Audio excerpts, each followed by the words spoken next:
Hola a todos, buenos días. Me gustaría empezar recordando de que desde hace años estamos asistiendo a una verdadera transformación de las relaciones entre los ciudadanos y el sistema de justicia o la administración de justicia en general. Y es precisamente en ese contexto donde la mediación empieza a cobrar cierto protagonismo, ¿no? Hasta el punto de que, como ha indicado Ana María, desde las instancias europeas se le ha querido dedicar un día europeo a la mediación, de modo que aquí estamos todos nosotros celebrando uno de esos días, el Día de la Mediación, y razón por la cual algunos de los ponentes pues, bueno, se encuentran en diversos actos y se irán incorporando a esta mesa redonda. Y también quería hacer una mención especial, un agradecimiento especial a todos los presentes, porque muchos de ellos son estudiantes de esta casa. Sé que están haciendo un esfuerzo impresionante por estar aquí, por celebrarlo con todos nosotros. Están en épocas de exámenes y, bueno, en fin, es todo un acto heroico que estén hoy aquí y bueno, podemos celebrarlos todos juntos, ¿no? En este contexto de la mediación hay una figura que adquiere un protagonismo especial y ese es el mediador. Como todos sabemos, es esa persona que logra con un diálogo inclusivo que las partes se sienten, evalúen sus posibilidades, negocien y empiecen a construir soluciones a la medida de sus propias necesidades.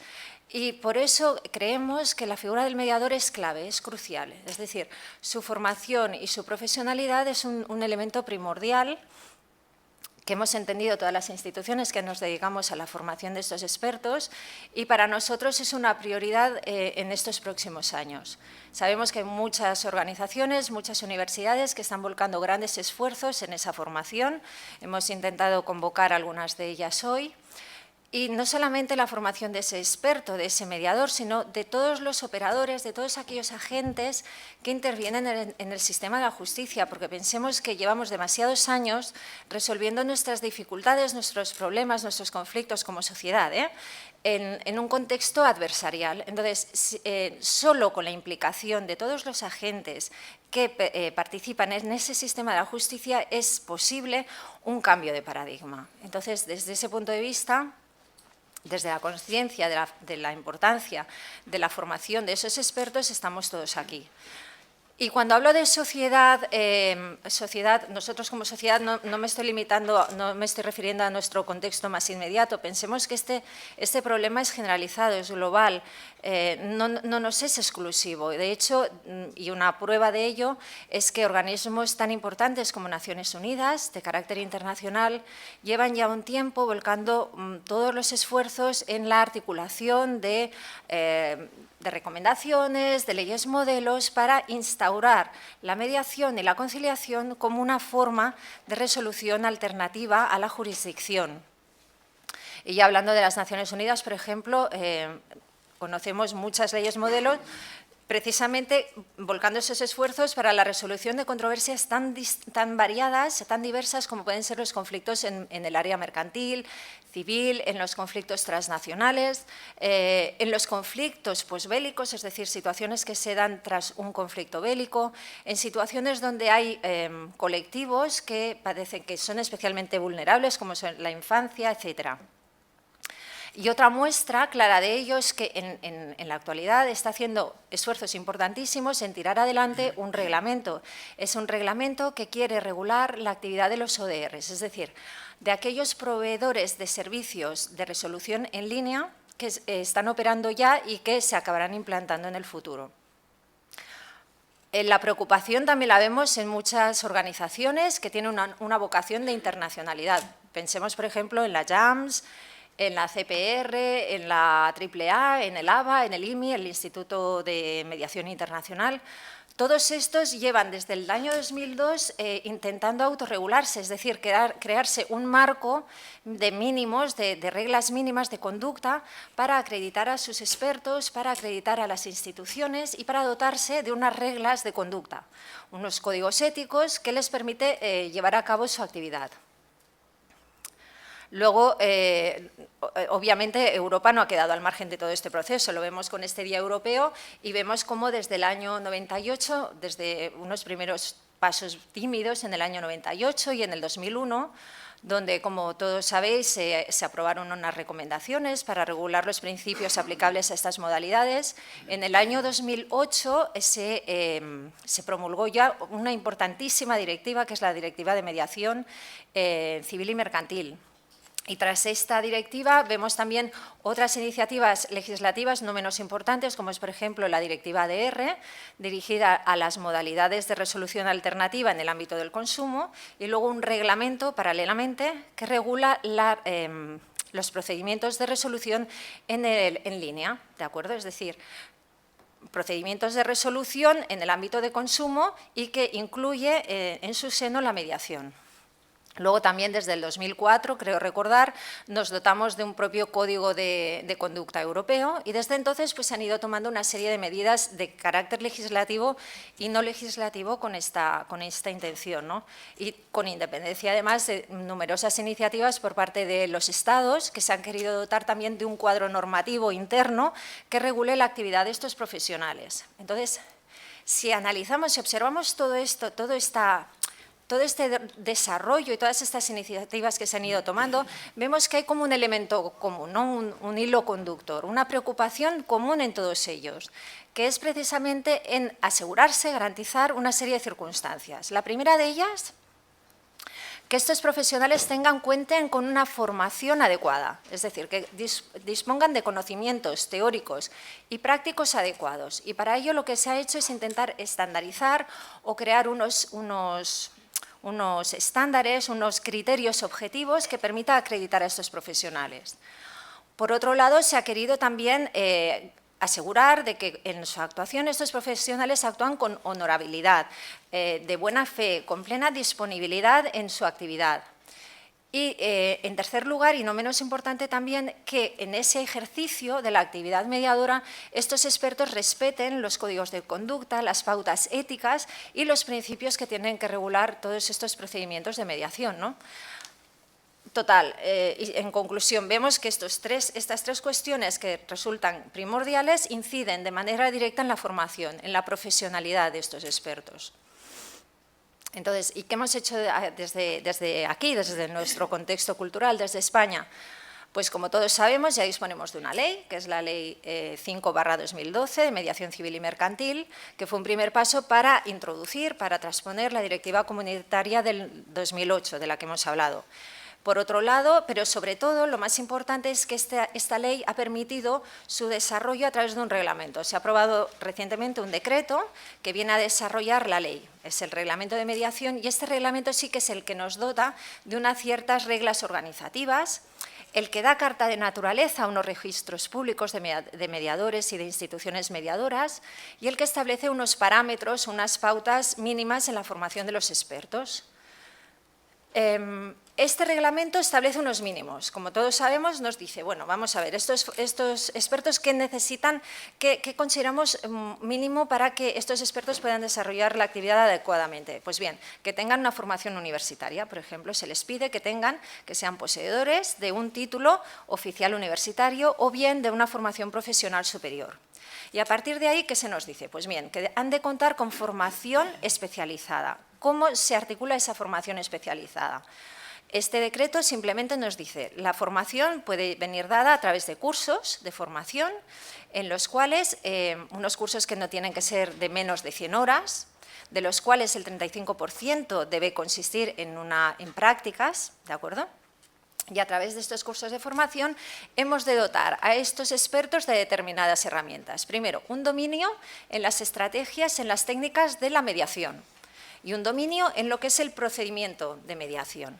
Y por otro lado, unos conocimientos adecuados dentro de su área de especialización en determinadas cuestiones, en el marco jurídico, en el procedimiento de mediación propiamente dicha, aspectos psicológicos vinculados al conflicto, la ética de la mediación que tiene que de alguna manera imperar en todo el procedimiento y luego también las técnicas de la negociación, argumentación y resolución de los conflictos. Obviamente, además, también el régimen de responsabilidad civil en la que pueden incurrir estos mediadores y sus instituciones. Digamos que este es el marco de mínimos que nos indica el Real Decreto y a partir del cual cualquier experto que haya llevado a cabo un curso formativo de esta naturaleza queda habilitado para poder ejercer en todo el territorio nacional.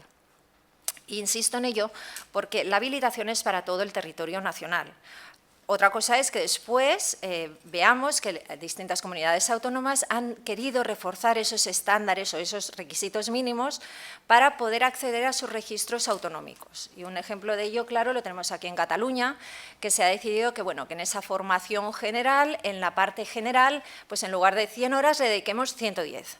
Y que haya una parte específica dedicada al derecho privado, que de 60 horas, de las cuales 30 estarán dedicadas a la práctica, ¿de acuerdo? Entonces, este es, digamos, el marco de mínimos que tenemos aquí establecido.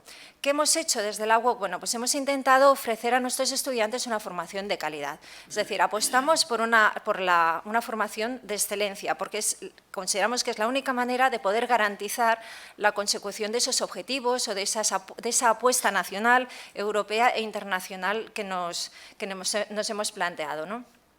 Y en ese sentido, pues hombre, cabe recordar que desde aquí, desde la UOC y desde el año 2007 estamos trabajando en introducir en los estudios de Derecho la cultura de la mediación.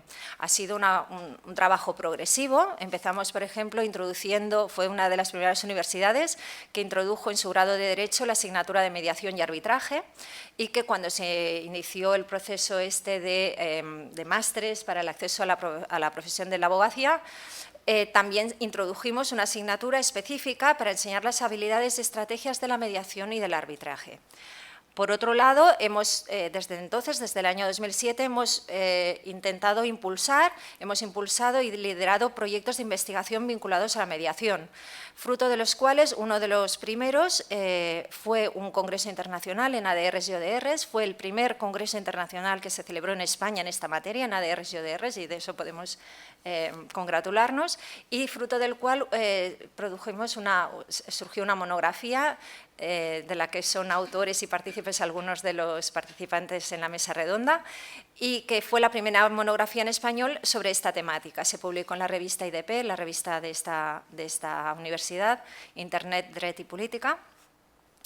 Y por ejemplo, otro producto de esta investigación que se ha llevado a cabo en esta universidad ha sido el desarrollo de una plataforma electrónica que está dirigida específicamente a la formación de los expertos. Queremos para dotarles de las habilidades y estrategias de la mediación en el entorno electrónico.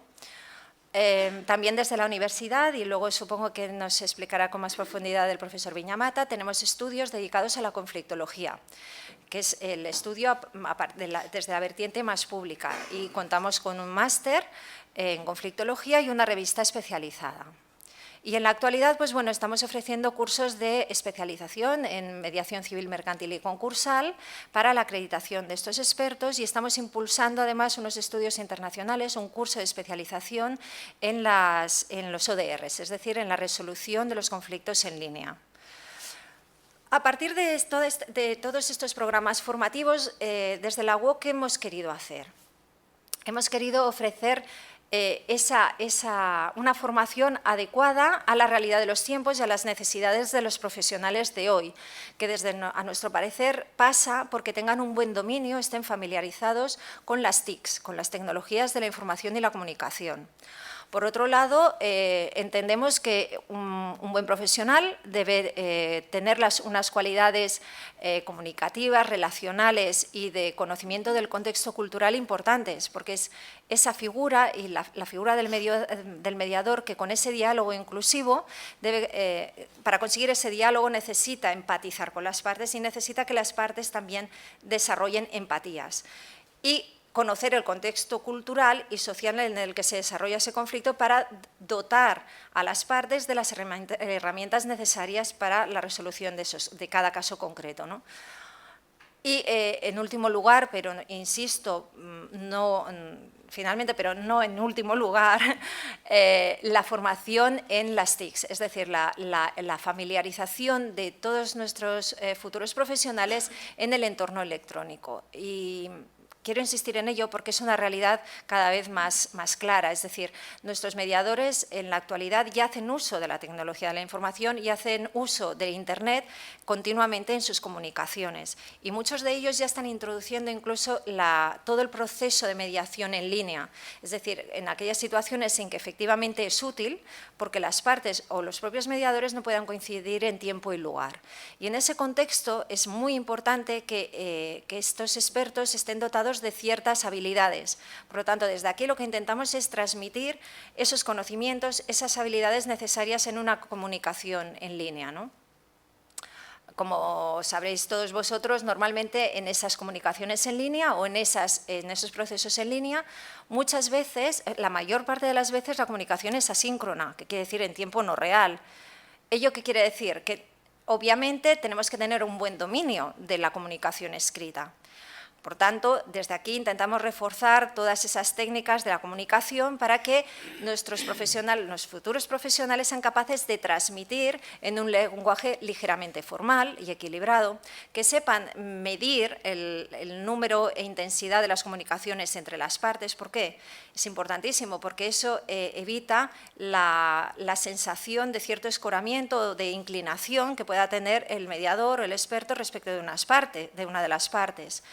O, por ejemplo, pensad que en la comunicación electrónica muchas veces se genera la errónea sensación de que las comunicaciones son instantáneas, es decir, que uno emite un mensaje y la recepción es automática, y eso no es así. Entonces, esa sensación puede generar ansiedad innecesaria en una de las partes. Pues bien, el mediador ha de ser consciente de esa realidad, transmitir a las partes que efectivamente las cosas no son así, que generar una tendencia a una comunicación que sea fluida y continuada, pero no precipitada, y de alguna manera eliminar esos elementos que pueden ser distorsionadores del diálogo entre las partes. Más elementos, por ejemplo, os podría comentar la necesidad de que esos expertos conozcan bien las herramientas electrónicas para mantener caucus, esas comunicaciones privadas que puedan mantener un particular con el experto, o en las comunicaciones y conversaciones conjuntas del experto con las partes, porque muchas veces de esa familiaridad y de ese confort que pueda sentir el mediador con las herramientas electrónicas dependerá el éxito o fracaso de esas conversaciones. Hay muchísimos otros aspectos. Podría deciros, por ejemplo, la necesidad de que controle la igualdad tecnológica entre las partes que se hallan en un conflicto. Es decir, muchas veces la desigualdad puede venir derivada del hecho del desconocimiento de la propia tecnología por parte de una de ellas, o problemas de acceso a dicha tecnología. Por lo tanto, el experto ha de ser consciente de ello y ha de aportar los elementos que permitan reequilibrar esa situación, pues o prescindiendo de determinadas tecnologías, o ofreciéndolas como alternativa a las partes, o auxiliando a aquella en la que no se siente cómoda con el uso de una de ellas. Más cuestiones, por ejemplo, el uso de la información. En este contexto, partes y mediador tienen acceso a una cantidad de información infinita y además muy cualificada. Entonces es muy importante por parte del mediador que sepa seleccionar esa información, que sepa hacer una verdadera criba para que las partes puedan recibirla y hacer una valoración de sus verdaderas posibilidades, de lo que llamamos BATNA, o la mejor alternativa a una solución negociada, pero sin que en esa labor de criba pueda haber una evaluación, se pueda considerar que el mediador, el experto, está haciendo una evaluación previa del asunto o que está asesorando a una de las partes. Esta es otra de las situaciones que se pueden dar. O en esa comunicación electrónica en que a veces pues, el uso de emoticones nos puede incluso ayudar. Es decir, hay pequeñas cuestiones como, por ejemplo, en comunicaciones en las que queremos dotarle de un contenido emotivo, que a lo mejor un emoticono en un momento determinado puede resultar hasta oportuno. Saber cuáles son los límites, etcétera. O el uso de las mayúsculas, por Dios, no utilizar mayúsculas nunca en una comunicación en línea por las connotaciones negativas que puede conllevar. Siempre ha sido vinculado pues, a un imperativo o a una elevación de voz, etc. Son pequeñas cuestiones, pero que pueden afectar en mucho en esa conversación que ha de mantener ese experto con las partes y las partes entre sí para ir construyendo esas soluciones, ¿no? Y bueno, en cualquier caso, yo lo único que deseo es que con este acto podamos compartir, porque nosotros como universidad apostamos por estas cuestiones, pero somos conscientes de que hay muchas organizaciones y muchas universidades en nuestro entorno próximo que están haciendo también grandes esfuerzos en la formación de sus profesionales. Y bueno, por eso hemos querido convocar a algunos de ellos, los que hemos considerado más relevantes y cercanos a nosotros, que es la Universidad de Barcelona, tenemos ESADE, tenemos la Universidad Internacional de Cataluña, tenemos también a la Universidad de Gerona e instituciones tan relevantes también en la formación de los expertos como es el Colegio de Abogados o la propia Junta de Consumo en el ámbito del consumo, etc. Así que yo no me alargaré más, cedo la palabra al profesor Viñamata.